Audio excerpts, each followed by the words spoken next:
Oh, yeah. Next question. Yes. Oh. I'm holding the microphone.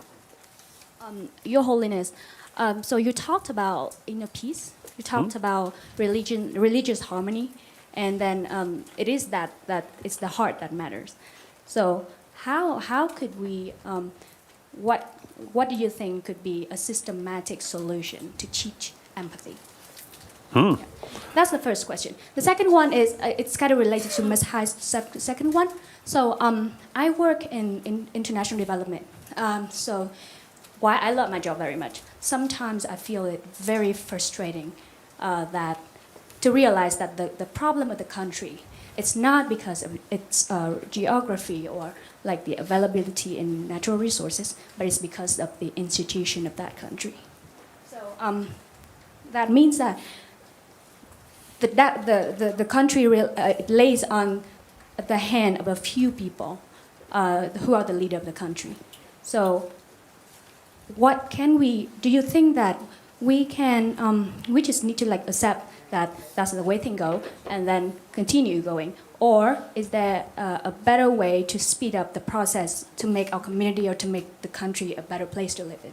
Thank you. 그래서 여러분이 그래서 미직니기 멤버체 인수디 데려. 다 당고 가르치 주면. May I speak in Vietnamese also? Yes. Yeah. Yes. Okay. Dạ cái câu hỏi đầu tiên là bởi vì Đức Đại Lama đã nói về cái chuyện là cái sự an yên bên trong mình và cái sự hòa hợp giữa các tôn giáo. Thế thì em muốn hỏi là mình có cái cách hệ thống nào để mà dạy con người ta về cái sự thấu cảm giữa người với người. Đấy là câu hỏi thứ nhất. Cái câu hỏi thứ hai là tại vì em làm về lĩnh vực phát triển thì nó khá là nản lòng, bởi vì là khi mà mình thấy cái vấn đề của một quốc gia nó không phải là bởi vì cái vị trí địa lý hay là cái sự gọi là tài nguyên thiên nhiên, mà nó là về cái thể chế, tức là cái số phận của một quốc gia nó nằm trong một số người. Thế thì mình hỏi là mình có nên chấp nhận là đấy là cái chuyện nó như thế và mình cứ tiếp tục làm công việc của mình hay không, hay là có một cái cách khác để mà mình có thể tạo ra một cái cộng đồng và một cái đất nước tốt đẹp hơn? First part, as I mentioned earlier, we already 신용 대비직된다. 주변의 대신 we already sort of have the draft sort of curriculum. So this is our aiming.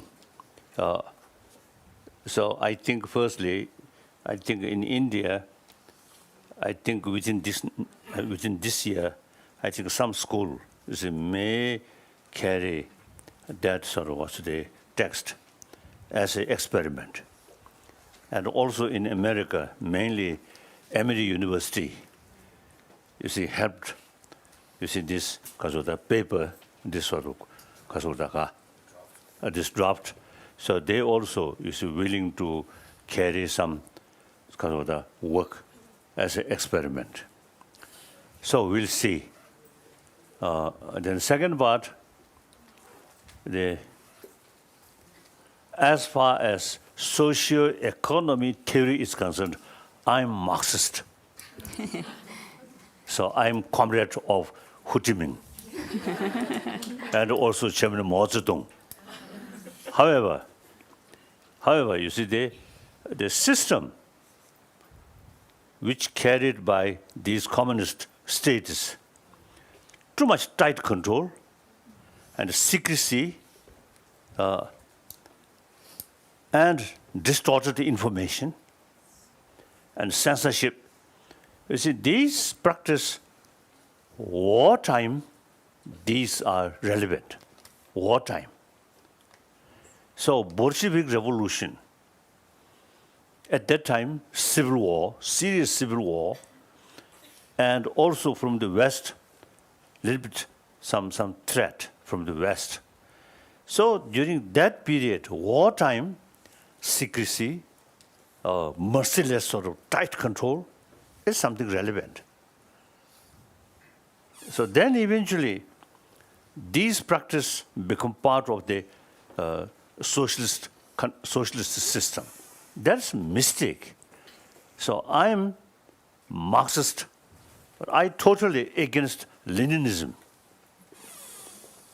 So some people say Ho Chi Minh more nationalist rather than communist. I don't know, you know better. So I think now the Marxism is wonderful. Oh, the working class people, actually the owner of the country or leader of the country, not just a few individuals.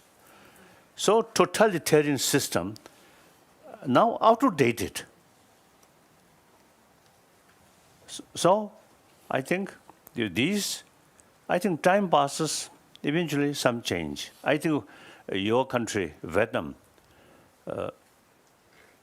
still communist country, but you see much changed. China also, same communist country, but last 30, 40 years, much already changed. And now, for example, Buddhism, during Cultural Revolution, systematic destruction. But now, not only revival of Buddhism, but Buddhist population now in China, nearly 400 millions. So things are changing. Things are changing. The truth, reason more powerful than tight control. I think the President Obama sort of visit, and then not only just sort of short visit, but some kind of exchange, students. I hope you see more Vietnamese students go to America, go to a free country, study, and then meantime, revive your own 1,000-year-old tradition of Buddha Dharma. As I mentioned earlier, Buddhism, particularly the so-called Mahayana, or in any way Sanskrit tradition, is more scientific. So modern science with Sanskrit tradition can go side by side. That's very important. So then people, not necessarily to believe Buddhism, but you can take some good sort of lesson from Buddha Dharma, Sanskrit tradition, to help bring inner peace and a happy family, happy society. I think you can do that. You can do that. For that reason, the study about Buddhism is very, very essential. As I mentioned earlier, Buddhism is not just faith towards Buddha. Buddhism is, some Western scholars say, Buddhism is not a religion. Buddhism is science of mind. So study Buddhism, then automatically including the study about system of our emotion, our mental system. Then, these days I described, we usually study hygiene of physical. Now time comes, hygiene of emotion is very necessary to study. Not as a religious matter, but simply hygiene of our emotion. Like that. So it takes time. I think a few years, I think Vietnam already some change. So then your big brother, China, also now changing. North Vietnam seems very, very sort of concerned, tight control by that boy. No, North Korea. North Korea. The North Vietnam. Because North Korea. Tight control.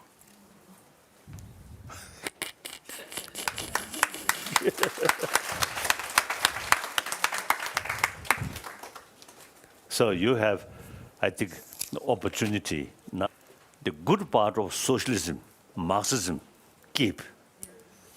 The negative practice, too much control and censorship, these now should change gradually, not overnight, but step by step.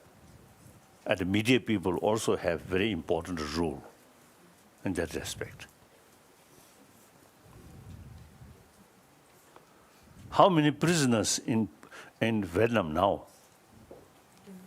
Political prisoner, do you know? Có No. bao nhiêu cái tù nhân chính trị có mặt Political prisoner.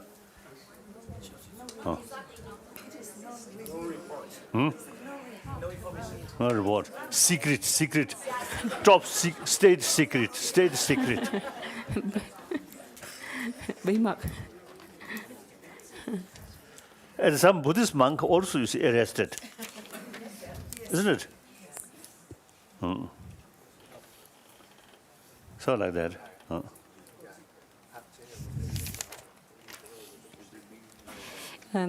Tôi thì tôi sẽ theo cái quan điểm của bên Marxist. Tại vì như vậy thì tôi sẽ đồng minh với ông Hồ Chí Minh và Mao Trạch Đông. Nhưng mà trong khi chiến tranh xảy ra thì cái chế độ mà của Cộng hòa xã hội chủ nghĩa ấy, thì họ quá kìm kẹp, cho nên là họ bóp méo những thông tin, những sự thật, nên cuối cùng dẫn tới những cái tư tưởng là không có hay về cái tư tưởng của xã hội chủ nghĩa. Như cái theo chủ nghĩa của Mác Lênin ấy, thì có nhiều người nói thì ông Hồ Chí Minh ấy, thì ông theo nationalist là gì? Chủ nghĩa dân tộc hơn là cái chủ nghĩa là cộng sản. Cho nên những người mà lãnh đạo của đất nước của chúng ta là không phải là chỉ rơi vào trong tay của một số người nào đó thôi. Cho nên chúng ta là một cái đất nước của chúng ta phải được của toàn dân. Trên Việt Nam chúng ta là theo cái chế độ của xã hội chủ nghĩa, cho nên cái chế độ xã hội chủ nghĩa này nên thay đổi. Tại vì Trung Quốc cũng theo xã hội chủ nghĩa, nhưng mà 30 đến 4 năm nay nó đã thay đổi rồi. Cho nên chúng ta phải có một cái cuộc cách mạng. Nên như ở bên Trung Quốc thì có 400 triệu người Phật tử. Cho nên khi mà đưa ra cái tự do tín ngưỡng tôn giáo, vân vân, nhưng mà nếu như mà mình cần phải kiềm chế và theo cái quy luật mà nó đúng cái lý do, có lý do chính đáng thì mình mới ngăn cấm, chứ không kiềm chế một cách quá đáng mà không có lý do. Nên khi mà Tổng thống Obama đến Việt Nam và có cái cuộc giao tiếp với các sinh viên để sau này để đưa nhiều sinh viên Việt Nam để sang Mỹ học, chúng ta hãy nên đến một đất nước tự do để học hỏi. Cho nên tuy các bạn sinh viên được đến một đất nước tự do như Mỹ để học hỏi, nhưng hãy duy trì cái truyền thống văn hóa của mình là văn hóa Phật giáo cả hàng ngàn năm, theo cái truyền thống Phật giáo Đại thừa. Chúng ta phải đi theo những tình huống tương tự như vậy. Mọi người khi mình có thể đi theo cái quan điểm của Phật giáo, nhưng không nhất thiết phải trở thành một vị Phật tử. Chúng ta có thể học cái giáo lý của Đức Phật để làm thế nào để chúng ta có một cái cuộc sống hạnh phúc, có một cái gia đình hạnh phúc, một cái xã hội hạnh phúc. Cái lý do rất là chính đáng để chúng ta học Phật giáo, chứ không phải trở thành người Phật tử. Tại vì trong giáo lý Đức Phật có nhiều cái lời khuyên, lời dạy nó để giúp cho chúng ta sống hạnh phúc. Lý do rất hợp lý để chúng ta học giáo lý. Cho nên nhiều người phương Tây họ nói cái Phật giáo không phải là một cái tôn giáo tín ngưỡng, mà Phật giáo có tính cách là triết học. Có nghĩa là nó có vẻ là triết học hơn là tín ngưỡng tôn giáo. Mà đặc biệt trong Phật giáo, cái hệ thống mà tâm loại học ấy, thì nó rất là phong phú. Nên ngày hôm nay mình giữ cái vệ sinh cho thân thể như thế nào thì điều rất cần thiết chúng ta học cái bài học để giữ vệ sinh cho cái cảm xúc của mình. Cho nên vài năm gần đây thì đất nước Việt Nam cũng đã thay đổi. Thì tại vì cái người anh cả của Việt Nam của chúng ta là Trung Quốc đã thay đổi, cho nên chứ không như ở Bắc Hàn bị kiềm chế một cách quá đáng.